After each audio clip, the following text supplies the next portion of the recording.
Hello there. This is the new Royal Enfield 350 Classic 2026. This model's been out for quite a while now, about half a year, but I've decided to do a review on it simply just because I love this bike. And I'm going to walk around the bike, show you a few things that I personally like. And yeah. Okay, the first question you may have with this bike is, it's an old looking bike, and you might be thinking, why would you want something like this today in 2026? Well, most of the bikes today, the engine's very different. They've got a lot of performance, they've got a lot of regulations, they're tuned to the hilt. This one isn't, and if you clicked on this video, you obviously like the look of this bike, so it's something that you'd probably want to go for. All the specs have just stayed the same, like power-wise with this bike. It's 20.2 horsepower, 27 newton meters of torque.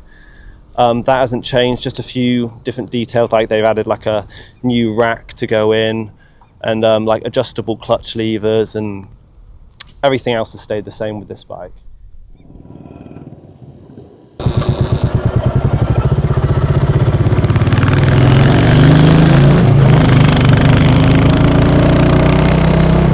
Now I really like the circular indicators.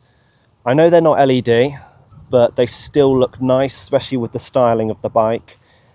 Nice, big, full mud guards that stop the dirt from getting up the bike. The last thing you want is to go on a nice, lovely ride and finish it off with an awful cleanup job. It's fun to wash your bike, but just not every time. That's why it's nice to have these on. That's what it would have been like back in the day. So that's really nice. Another thing to add, they've kept the same styling as the Bullet with, well, it's even on the 22 models and upwards. But I like how they kept that the same. It's got a tripper, very simple clocks. That's nice. Don't mess up everything with new modern ones. It's got very nice switch gears on it. Doesn't look crazy plasticky and stuff like that. Nice chrome bars. This bike looks good. It looks like a bike from the 40s and 50s, but with modern reliability. With the engine regulations and the modern day electrical components, it's a reliable bike. But it's got a lot of character because it actually is a single cylinder. It's got really long strokes in the engine, and when you're giving it a bit of acceleration, it gives you a lot back. You don't rev it very high. It probably peaks around 4,000 RPM or so. That's when it really gets going. And it's very comfortable to ride. I'm going to talk about a few of the points that I actually like about the bike. So I actually really like these footrests. They're really big. The brake lever's nice. I think you can adjust this to a level which is easier. For me, I have to lift my foot onto it a bit more, but I think that's all adjustable. It's nice that you can see sort of the clutch system work here. I think they've got a new seat, this is the touring seat. It's very comfy, especially for someone like me. I'm 6'3", and I'm gonna hop on there, and this is how I look on here, bearing in mind I'm a bit higher up. And it's quite a nice neutral position. You're up nice and right.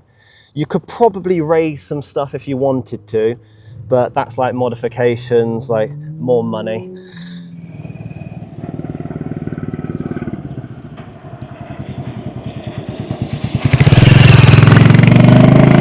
This bike comes in a variation of colours.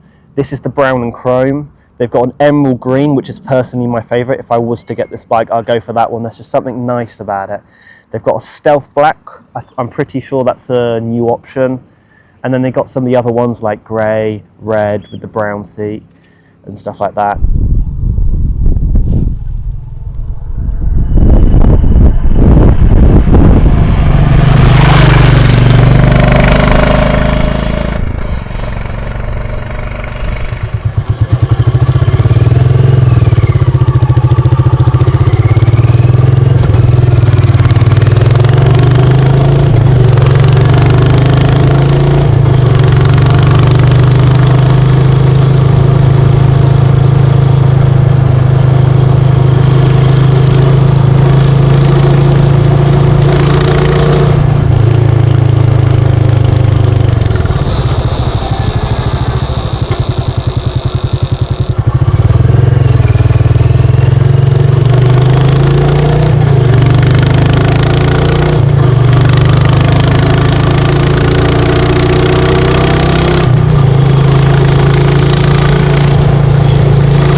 So I've just been out for a little ride. I've had the Classic 350 now for a little bit. I know what it can do. It's very, very comfortable around 50. You don't really want to go more than that, because otherwise you're kind of you're pushing a little bit too far.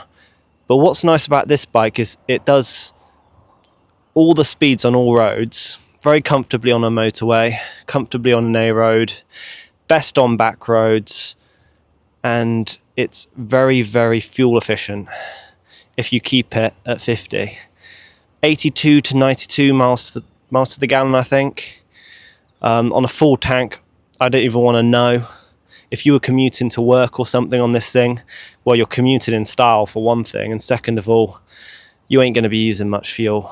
This bike, I think it's about £4,500, which really isn't bad. When you tell people that that price, they freak, because they sit around, they're thinking it's an old bike, they're admiring it, and they go, their eyebrows raise, and it makes them kind of want to go out and get one themselves. Yeah, £4,500. The 650 version, which is a twin, is about 6.5. Not much of an increase. I'm not sure exactly, but it's not crazy. You might as well go for that, but I feel like you're getting a little bit more of a unique bike with this one. But the look's still there with the other one, and it's a joy to ride, to be honest.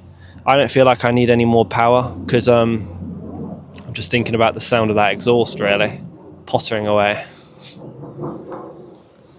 Yeah, thank you for watching, and I'll catch you in the next one.